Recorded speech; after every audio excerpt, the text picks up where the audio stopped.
د اسلامی تاریخ په حساب باندې دا د کال لومبنۍ میاشت ده. دا بل کال د اسلامی چې وو هغه مخکې کال په دې ورځ باندې ختمیږي او نوی کال د محرم الحرام د میاشت نه شروع کیږي. د دې میاشت مبارکه ذکر په احادیث مبارکو کې ډېر راغلی دی او رب کریم جل جلاله په لسمه سپاره کې د دې ذکر کړی دی. دا څلور میاشتې په کال کې دا ډېرې معزز او محترمې دي ځکه چې د حضرت ابوبکر صدیق رضی اللہ تعالی عنہ مبارک نے روایت تے دے مبارک فرمائی کہ رسول اللہ صلی اللہ علیہ وسلم مبارک کو فرمائے دا غټ اختر ورځ لسم ذوالحجه او پا مکہ معظمہ کی د مینا په میدان کې رسول الله مبارک د دې لسمه ورځ د ذوالحجې چې دا د غټ اختر ورځ هم ده او دا د حج مبارک ورځ هم ده. په دې ورځ باندې حاجیان شیطان ولي او قرباني کوي. رسول الله مبارک کو فرمایل چې څنګه اول الله تعالی دا میاشت او کلونه او زمانه پیدا کړې وي نو هم هغه سي هغه وخت او زمانہ واپس په خپل حالت باندې راغ. د رسول الله مبارک دنیا تراتلو سره واپس ارس بحال شو ولی چې د مبارک دراتلو نه مخکې کفارو په دې میاشتو کلونو کې هم ډېر زیات رد و بدل کړو ډېر زیاتی او کمی پکې کړو ډېر تبدیلی کړو. رسول الله مبارک اعلان وکړ چې خبر شي واپس امغه زوړ طریقې سره چې څنګه الله پیدا کړی وي دا ورځ او شپه او میاشتې په هغه حالت باندې واپس راځي. په کال کې 12 میاشتې دي او سلور پدې کې د حرمت والا دي د عزت میاشتې دي درې پرله پسې دي او یو میاش هغه ځانته ده. تفسیر مظهری کی علامہ ثناء اللہ فانی پتی رحمت اللہ تعالی علیہ د دې خبره او د دې مسلې وضاحت کړي او لسمه سپاره کې د دې آیات کریمه تلان دي اکثر مفسرین دا خبره واضحه کړي ده چې ان عدة الشهور عند الله 12 شهرا یقینا شمیر د میاشتو دا الله تعالی په نسبان دي دا 12 میاشتې دي فی کتاب الله دا الله جل جلاله په کتاب کې نو کتاب الله نه مراد لوح محفوظ هم کې دي شي او قرآن عظیم الشان هم کې دي شي. څنګه چې د دې آغاز شو په لوح محفوظ کې د دې امدغه سي تقدیر لیکل شوی دی نو دقه شانته په قرآن کې د دې هغه ذکر راغلی د کمی زمانې نه یوم خلق السماوات والارض د هغه ورځ نه چې کله الله پیدا کړي اسمانونه او ځمکې د هغه ورځ نه د دې حساب 12 میاشتې شروع دي منها 4 حرم سلور د دینا د عزت او د حرمت میاشتې دي. ذالک الدین القیم دا برابر او سید دین دے فلا تظلموا فيهن انفسكم پس تاسو پدی ورځ شپو او پدی میاشتو کلونو کې په خپلو ځانونو باندې ظلم او زیاتې مکوئ. ولی چې مشرکین مکه هغوی به په دې کې زیادت کو، کمی به کو، د دې میاشتو به قدر او عزت کولو، خو چې کله به د دې د جنگ د چا سره د جګړې ورځ شپې وي، مقابلې به وي او دا میاشتې به پکې رالې، نو دی به جنگ بندول نه، ویلې به زه دا میاشت په د سفر کو، دا محرم به وروسته کو، دا میاشت په بله کو، دا به بله کو، زیادت به کو، کمی به کو پکې. او رب کریم د هغې ذکر هم په قرآن عظیم الشان کې کړی. انما النسیء زیادة فی الکفر، بېشکه وړاندې کول او رستو کول، نسیعه مخکې رستو کولو ته ویلی شي، دا زیادت دی په کفر کې، ولې چې الله یو شان قانون مقرر کړی دی او دی بل شانتی کولو ابه الټا کو، نو په کفر کې نورم زیادتو، د الله په نافرمانی کې، د الله تعالی په حکم بدلولو کې دا زیادتو دا بدی کو. دې دپاره یضل به الذین کفروا چې ګمراه شي په دې هغه کسان چې کفر یې کړی دی، یحلونه عاما ویحرمونه عاما، یو کال به دی حرام وګرځو بل به حلال وګرځو، او د الله د شمیر مطابق چې کم حساب هغه به پی پایماله کو ګډوډ بیک، او دا اعمال دی ته خسته کړی شي، رب کریم کافرینو ته هدایت نه نصیب کوي. دا دغه کفار عاداتو عادتونه و چې هغې به دا نسیه کوله، زیادت او رستو مخکې کول به کول، او دا اوس هم ناجایز دی. مثال په طور باندې زمونږ دا بعضې خلک د حساب په تقاضا غلط شي، وی د روژې میاش او دی وی نه لا میاش نه ده ختلې، پلانکي اعلان نه دی کړی او پلانکي حکومت اعلان نه دی کړی حق حلال روژه په اول کې وخوري. په آخر د رمضان المبارک کې رمضان المبارک میاشت ختمه شوي وي او حق او حلال د اختر ورځ وي، او دی وی نه جی زمونږ لا 13 نه دي پوره شوي، او زمونږ لا دا چل نه دی شوی، او زمونږ لا دا چل نه دی شوی، او نسیه کوي دا اختر ورځ چې کوم دی نو هغه روژه ونیسي. نو دا هم د هغې مشرکینو د طریقې په شان طریقه کوي دي. خو هلکه چې څنګه یو اسلامي ملک په صحیح ګواهانو اعلان وکړ، نو اعتبار هغې له شته دی په شریعت کې، ځکه چې اوس هغه حالات نه دي چې چاته پوره اطلاع نه رسی. پخوا خو به چاته خبر نه رسېده، چې رسېده به وخت به پکې ډېر تېرېده، اوس خو په یو سیکنډ کې تا ته خبر را رسي. نو لہذا اختلاف د مطالعو لره اعتبار چې کوم دی دا نشته دی، چې هلته دې راوخته او دلته به لا نه راخېږي، نو ته به نه نیسې یا به ته نینې، نو دا هم یو قسم لا جرم دی چې یو ځای کې میاشت ولیدې شوه او ګواهان ورباندې پیش شول، بس ته به په هغې اعتماد او باور کې او همغسې به ته روژه نیسې او همغسې به تا اختر راولي. ځکه چې دا په شریعت کې نشته دی چې د دې ملک بله روژه ده او د هغه ملک بله روژه ده، نه،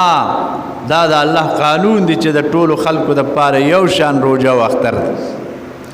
او افسوس زمونږ د وخت مسلمانانو له چې اختر او روژې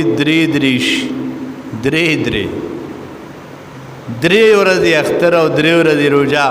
مخکې رستو کېږي، دا څومره بې انصافي ده. او دا عادت د مشرکینو. انما النسیء زیادة فی الکفر، دا په کفر کې زیادت کول دي، نورم زیات کافر کېدل دي په دې کې څوک داسې حرکات کوي. معزز سامعینو منها 4 حرم، دا سلور میاشت د دین د عزت او د حرمت دیل الله تعالی عزت ورکړي دی عزت او قدر ورکړي دی په دې ورځ شپو کې چې کومه د عزت میاشت الله مقرر کړي دی په دې کې د عبادتونو ثواب زیات ملاوي دغه شان کڅوک په کې ګناه او ظلم کوي هغه مرا عذاب او ګناه زیات کیږي ګناه او زیات او عذاب هم زیاتی چې کله به د کفارو هغه به بعض اوقات چته اتفاق راغی چې د میاشت د عزت د هغه قدر به کو نو توري به بند کی او هر څه به چې کوم دی ختم لوټ مار به بند دشمنانو سره به حرکت او څه غرض نه سات تر دې چې یو دشمن ببل مخ لورغې نو یو بل ته به سنشوي ول چې ای بد دې میاشتو قدر دې میاشت محرم ویل شي محرم متزک ویل شي وي چې حرم يحرم محرما دا حرام مقرر کړی شوی دی اسم مفعول صيغه ده یعنی دې کې جنگ جګړې فسادات دا حرام کړی شوی دي په نور اوقات کې ظلمن ګناه دا ناروا ده خو بالخصوص پدې کې او بیا نور آیتونه راغلي دي چې چېرې کفارو په تاسو تعرض کوو نو بیا دفاعي کاروي کولی شي ولې چې هغې د دې قدر نه کوي نو تاسې بیا د هغې دفاعي کاروي کولی شي او جواب ورکولی شي او که هغې نه کوو نو تاسو به فعل نه کوئ يحرم فيها القتال پدې کې جنگونه حرام کړی شي ثم المحرم شهر الانبياء ورأس السنه واحد اشهر الحرم او بیا محرم چې د پیغمبرانو علیهم الصلوات والتسلیمات میاشتا او د کال سر دی او د حرمت د میاشتو نه دا ډومبه میاشت یا یو میاشتا معزز سامعین حضرت علی شیر خدا رضی اللہ تعالی عنہ مبارک یو حدیث روایت کړی دی د دې میاشت دا قدر په حق لباندې عن علي قال سأله رجل د حضرت علی شیر خدا نے روایت ته یو سړی ته تپوسو فقال اي شهر تأمرني ان اصوم بعد شهر رمضان تما تپکم میاشت باندې حکم کې چې زپکې روزه نفلی ونیسم پس رمضان د میاشتنا فقال له ما سمعت احدا يسأل عن هذا الا رجلا سمعته وای ما نه دی اورېدل د هیڅ چا نه چې د دې تپوسې کړي یعنی ما نه چا تپوس نه دی کړی مگر یو سړی و چې هغه نه ما اورېدلو چې هغه د رسول الله مبارک نه پوښتنه کړې وه او تپوسې ته کړو وانا قاعد او زناستما فقال يا رسول الله اغه صحابي نبی علیہ السلام ته وی اي شهر تأمرني ان اصوم فيه وی کم میاشت ما ته حکم کې چې زپکې روزونی سما بعد شهر رمضان د رمضان المبارک ته میاشت نه بعد نور میاشتو کې کومه داسې بهتر میاشت چې زپکې نفلی روزي ونیسم قال رسول الله صلى الله عليه وسلم مرته فرمایل ان كنت صائما بعد شهر رمضان کچره تروجنی انکه پس رمضان المبارک د میاشتنا نو پسم المحرما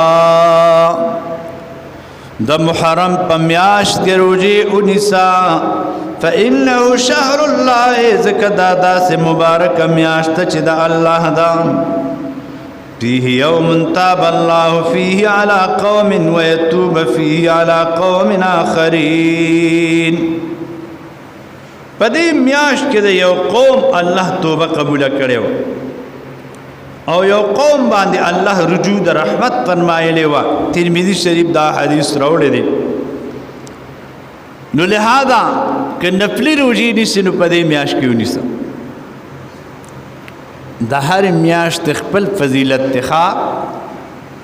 او هر میاشت چې کوم فضیلت ملاو دی کنه نو د هغې د څه وجې نه لکه شعبان ته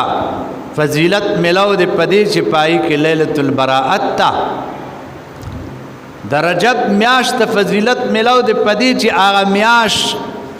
یوه خو زبرګه میاشت ده دویمه دا ده چې پای کې حضور پاک معراج ته تللی دی او اسمانونو نه بره ختلی دی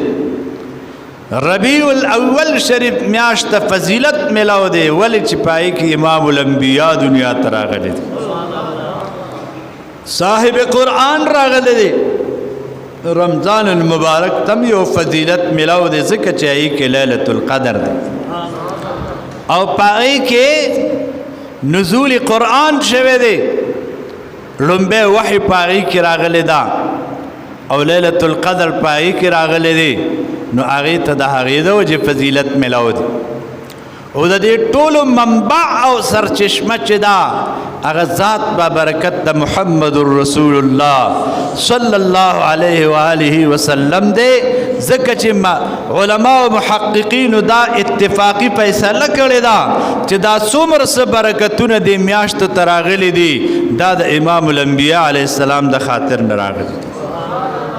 دا هغه د برکت نه راغلي دي نو ځکه علامه قسطلاني دا وایي شارح د بخاري امام ابن حجر عسقلانی وایي ځکه دا فضیلت د ربیع الاول د اول د میلاد د شپې د حضور پاک د ټولو نه ځکه بهتر دی چې دا د چا د برکته دا لیلة القدر او رمضان او شب برات او شب معراج ملو شوی ده نو هغه هستی په ربیع الاول پکې راغلی ده نو ځکه هغه د دې ټولو نه بهتره ده ځکه هغه د ټولو نه افضله ده چې هغې کې ذات با برکت د محمد عربي علیه السلام پیدا شوی دی معزز سامعین حضرت ابی هریرہ رضی اللہ تعالی عنہ نے روایت دویم حدیث قال رسول اللہ صلی اللہ علیہ وسلم رسول اللہ مبارک فرمائے افضل الصیام بعد شهر رمضان شهر اللہ المحرم بہتر روچی نفلی پست رمضان المبارک ندر محرم دمیاشت روجید وإن أفضل الصلاة بعد المفروضة صلاة من الليل او د بہتر منز پست فرض منزننا د فرض من بعد چکم بہتر منز دے او افضل منز دے نا اغا د شپې تهجد منز کول دی شوق سره سبحان الله اغا د تهجد منز دی دا بہتر منز دی اول فرض او د فرض نه بعد بیا بہتر د تهجد منز کول دی او کله چې دا د محرم میاشت راشي نو علماء لیکلي دي چې د دې په اول کې دا دعا پکار ده 2 رکعاته نفل به وکړي الله ته سوال او زاری وکړي درود استغفار به ووایي او بیا به دا دعا وکړي اللهم انت الابدي القديم وهذه سنة جديدة یا اللہ تا ابد الابد تا قدیمی تعالی اول او آخر نشت قدیم دا مانا دا اللہ دا پارا چی دا غیل ابتداء او انتہا نوی خواہ یو خلق خدا قدیم اغتا توی چی زولی نا اللہ تعالی تا دا قدیم نسبت پا دا مانا باندے جائز ندے چی زور دے اللہ دا قدیم پدی مانا ویلی کیگی چی لا ابتداء له ولا انتہاء له اللہ لنے ابتداشتا ولا انتہاشتا اما غصدی کما کان چی سنگ دے لہذا هذه سنة جديدة دان نوی کال اسألک فیها العصمت من الشیطان و اولیائه یا اللہ زستان سوال کو ما د ځان بچ کولو او د ساتلو د شیطان دا غد مرګرو نا پدې میاش پدې کال کې او مدد ولم ستانا علی هذه النفس الاماره بالسوء پدې نفس اماره باندې چې دې حکم په بد کار کوي ګوره د هر انسان په وجود کې یو نفس چې ته نفس اماره وي اماره بالسو اماره بالسو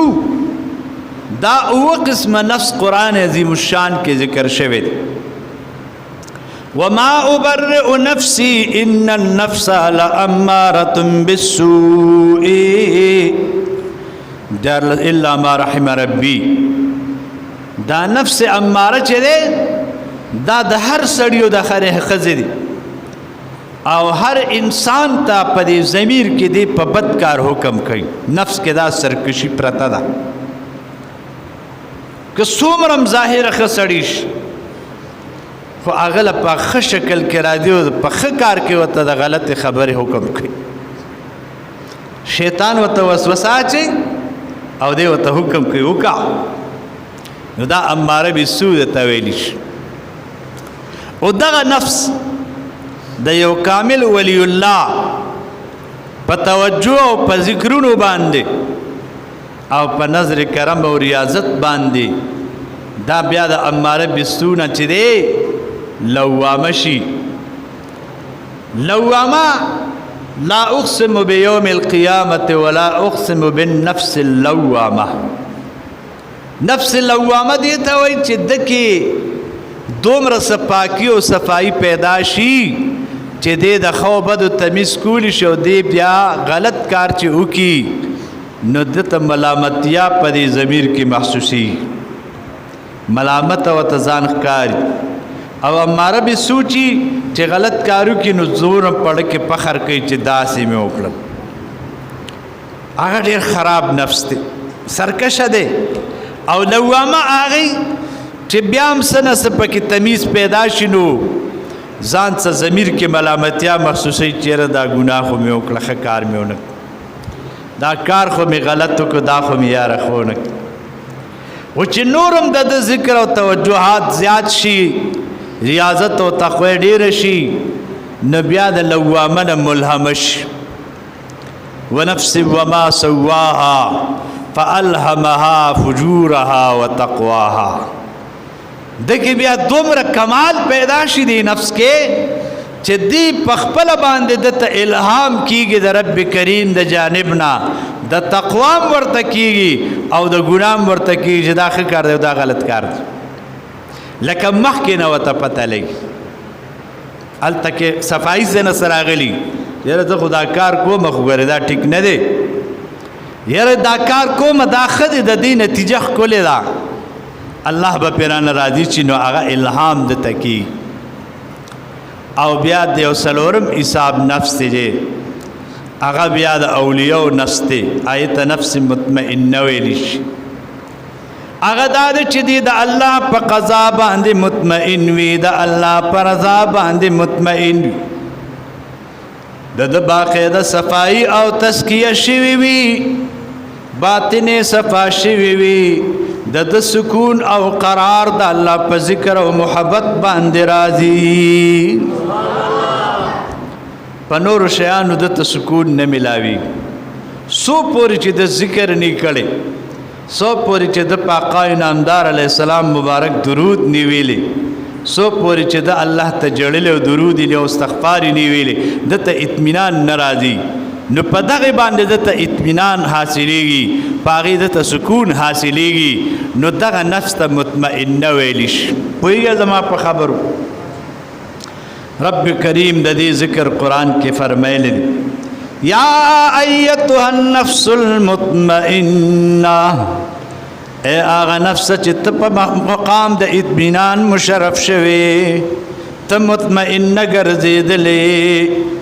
بیا دې د دې مقام نه بل مقام ته اوړي دا نفس بیا رادویه شي بیا مردویه شي ارجعي الى ربك راضيه مرضيه روز خپل رب ته چې ته د خپل رب ناراضي او غستانه راځي کامل شي ولې دې بیا مرګ نه یریږي د مرګ خطر د تړکې نه راځي کله کله په داسې محبت د الله پاک غالب شي چې دی وي یا الله بس روح مې در شي فوري دروالې زیات یا الله کله به تا زر وینم کله به ستا دیدار ما ته حاصل شي کله به ستا په محبت باندې زه مستغرق وګرځما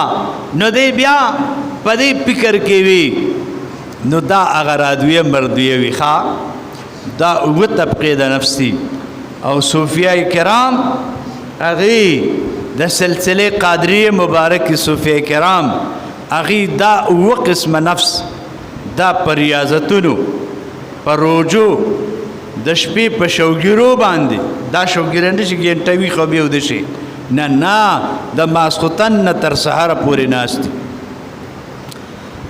په دې شوګیرو دا نفس تاسې چخنی کوي او پخنی کوي او چې څه ترې غواړي که نه نه ورکوي والا دی چې څه خواهش غواړي دا نفس نه ورکوي والا ځه ته ډېر سرکشه یې نو په دې باندې دا نفس دې مړ کړي او ختمېږي تاسو خیال دی ځکه یو حدیث موتو قبل ان تموت مړه شئ مخکې د دې نه چې تاسو ته مرګ راځي نو څنګه د مخ نه مخکې مړ کېږي حدیث دی دا صوفیا وایي د دې نه مراد د نفس خواهشات مړ کول دي هغه مرګ نه مخکې د خپل نفس خواهشات ختم کړي د ده ارزوګانې ختمې کړي دا مړ کړي دې د الله د رضا او د ارزو مطابق او غلام وګرځوئ پوهېږئ په دې خبرو معززو سامعینو او څه صوفیه کرام داسې دي چې هغې دا نفوس په توجهاتو په پلکونو باندې وهي او ټسئ چې هغه د نقشبندي مبارک حضرات هغې په توجه سره او په باطنی قوت سره دا نفس چې دی ختمی او فنا ته رسي دا یو ځان له د تصوف موضوع ده صرف دومره به درته وویلې چې یا الله زه ستا نه مدد غواړم په دې نفس اماره بالسو باندې دا نفس ډېر سرکشه دی امام رباني صاحب وایي د دې نفس چې دی 99 سرونه دي 99 چې په یو دی غزار ورکه په بل طرف بدل راځي چې په بل دی ورکه په بل بدل راځي او دا بعد شیخان زر په دې ریا کې رانیسي دی په ریا کې راګیرئ په خودپسندۍ کې راګیرئ په عجب کې راګیرئ په تکبر کې راګیرئ بس په هغې کې خرابئ په کمه کمه به وې دا ډېر ځکه چې دا اطمینان ته نه راځي چې څو د خپې تورې بورې تېرې کړې دي دا اطمینان ته نه راځي یو ځل غوث پاک رحمت الله تعالی علیه شیخ عبدالقادر جیلانی مبارک دلا دا شیطان هم ډېر خبیث دی که نه ځکه شیطان وسوسه اچوي صرف هغه مشوره ورکوي او دا نفس رښتیا کوي دا شیطان ور راغی بر اوریس دا د اوریس په شکل کې ورته وایي بس ته نور عبادت مه کوه بس ته کمال ته ورسېدې هغه خو لوی ځوان وکړ ورته ویې زه شیطان اعوذ بالله من الشیطان الرجیم نو بیا ورته څه وایي په علم رانه بد شوي دی ورته وایي نه نه زه د الله په فضل باندې تا نه بد شوم ځکه چې ډېر مولیان هم دا نفس خطا کوي ډېر پیران هم غورځوي ګورې او دا بې علمه خلک خو ورته د کچې ګوتې په شان هم لري خدای دې وساتي چا بد نه وایم ولکه دا شیطان او نفس دا زموږ ستا دشمن دی دشمن نو د دې کال په اوله شپه باندې به دا دعا کې چې یا الله په دې کال کې یا باقي عمر کې ما د دې بد نفس د بد حکمونو نه وساته پوه شوې په مقصد والاشتغال بما يقربني اليك یا کریم او یا الله ما مشغول او ساته په هغه عباداتو باندې چې زه پې تا ته نږدې کېږم او زه پې تا ته قریب کېږم نو دا دعا به په دې محرم په اوله شپه باندې کوي او هره شپه چې کې لا بهتره ده یعنې نورم بهتره ده نو دا دعاګانې به په دې محرم کې نو محرم میاشت شاید چې بیګاله پیله تاریخي انشاءالله امید داسې دی او نوی کال شرعي او اسلامي کال د دې نن ورځ نه تاریخ نه به انشاءالله شروع کېږي. دې کې بیا وروڼو یو ورځ را روانه ده چې هغې ته عاشوره ویلی شي. عاشوره د 10 نه وتلی دی او 10 لسم ته ویلی شي او دغه ورځ ته عاشوره وایي.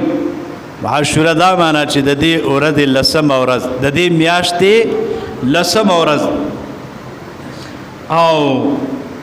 دې ته عاشوره ځکه وایي چې الله تعالی جل جلاله په دې امت باندې لس مهربانۍ کړي دي. دې امت ته الله تعالی لس کرمونه او مهربانۍ او عزتونه ورکړي دي. لس دا د دې امت خصوصیت دی. اول دا چې الله دې میاشت دې امت ته رجب ورکړي ده، رجب میاشت. دویمه دا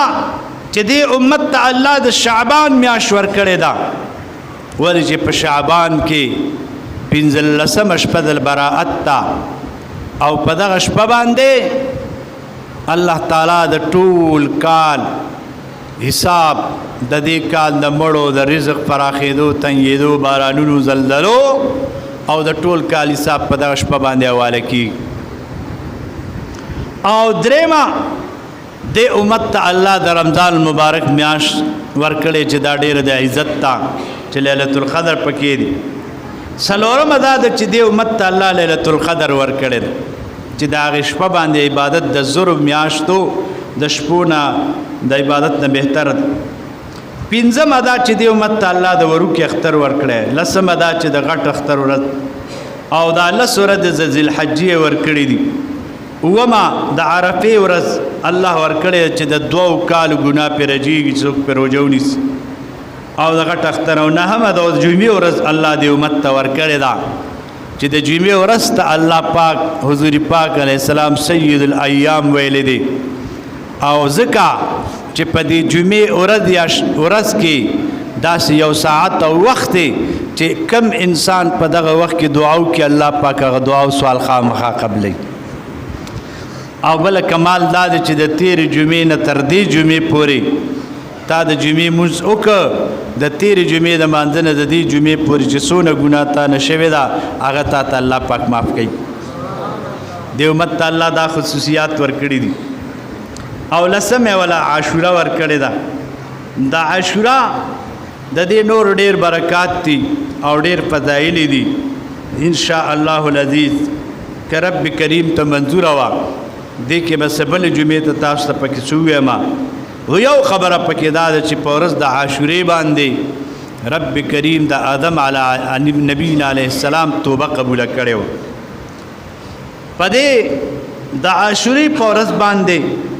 د ادریس علیه السلام په زمانه کې الله دې اسمانونو ته اوچت کړی و. د نوح علیه السلام کشته په جودي غر باندې په دې ورځ د عاشورې ولاړه وه. ابراهیم علیه السلام پیدایش په ورځ د عاشورې باندې شوی دی. او په دې ورځ پر خپل زمانه کې دې ته به دا سوچ کوئ چې دا د یو کال ورځ نه ده، د هر کار خپل عاشوره وي. د هر کال خپل عاشوره وي. بعضې خلک یو دا څنګه چل د ابراهیم علیه السلام خو مخکې تیر شوی دی او آدم علیه السلام دا غنم مخکې دی او دا دواړه د عاشورې په ورځ دا چل شوی دی. نو تاسو به داسې ورته وایئ چې استاده دغه د آدم علیه السلام د عمر او د زمانې عاشوره وه او دا د ابراهیم علیه السلام د عمر او د زمانې عاشوره ده. د هر وخت او د هر کال خپل عاشوره وي. نو دا کال هغه عاشوره وه. داود علیه السلام زمانه کې د عاشورې په ورځ د هغه هم توبه قبوله شوې وه. یو خیال ساتئ چې د انبیا کرامو نه ګناه نه کېږي. دا په معمولی سهو باندې دوی الله ته ډېرې جړاګانې کړي دي او الله ولا په درجې اوچتې کړي دي. دوی نه ګناه نه کېږي، د دې په دې درجې بلندي مقامات په الله پاک ورکوي. سلیمان علیه السلام ته حکومت په دې ورځ ملو شوی دی. ایوب علیہ السلام د عاشورې په ورځ باندې په خپل کال کې چې کوم عاشوره و جوړ شوی او موسی علیه السلام د عاشورې په ورځ باندې په سمندر باندې سره د بنی اسرائیل صحیح سالم پورې وتلی دی او فرعون سره د 70 لاک فوجا د عاشورې په دغه ورځ په سمندر کې لا ډوب کړی او لو کړی دی او ختم کړی دی فرعون خو بیا بار راویست چپو الله پاک وته دی بار رو باسه چې رستو خلکو د پار عبرت شي وسم د نعش او لاشتا په دې ورځ باندې یونس علیه السلام په خپل کال داغه په کال په عاشوره کې د مئی د ګېډې نه راوتلی دی څلوېښت ورځې د مئی په ګېډه کې و په دې ورځ باندې د عیسی علیه السلام په زمانه کې حضرت عیسی علیه السلام اسمانونو ته اوچت کړی شوی دی د یونس علیه السلام توبه قبوله شوې ده یوسف علیه السلام د قید نه پې خلاص شوی دی موسی علیه السلام په عاشوره پیدا شوی دی په دې ورځ د عاشورې چې دی ته یوم الزینه وایي د فرعون 80,000 جادوګر چې وو او هغې سره چې کم سامانونه وو او صرف د موسی علیه السلام او هارون علیه السلام دا دوه رونه یو طرف ته او فرعون سره د دې دومره لښکرو بل طرف ته وو او رب کریم موسی علیه السلام او هارون علیه السلام له په هغې باندې غلبه ورکړې ده سبحان الله وایې دا سوا دا ورځ د عاشورې وه حضرت یعقوب علیه السلام د یوسف علیه السلام په جدایۍ کې ډېر جړلي وو سترګې مبارکې سپینې شوې وې او د عاشورې په ورځ چې کله یوسف علیه السلام دته ملاو شو او هغه کمیس یې وله ولېږه نو هغه کمیس یې چې په سترګو واچو د ورځ د عاشورې و د هغه د سترګو نظر پرې راغلی و او په دې ورځ باندې یوسف علیه السلام د کوی رم راوتلی و هارون کوی کې اچولی او همدغې عاشورې په ورځ باندې د حضرت خدیجې رضی الله تعالی عنها نکاح د نبی آخر الزمان علیه السلام سره شوی و او بله پکې دا ده چې قیامت به هم د عاشورې په ورځ راځي قیامت به هم د عاشورې په ورځ راځي لومبي باران چې الله په ځمکه ورولی دی هغه هم د عاشورې ورځ وه د عاشورې په ورځ باران شوی دی او بل یو دا غم خبر هم ده او موږ خو د شیعګانو په شان غم نه کوو خو د حضرت امام حسین رضی الله تعالی عنہ مبارک او سره د او یو مرګرو د کربلا په میدان باندې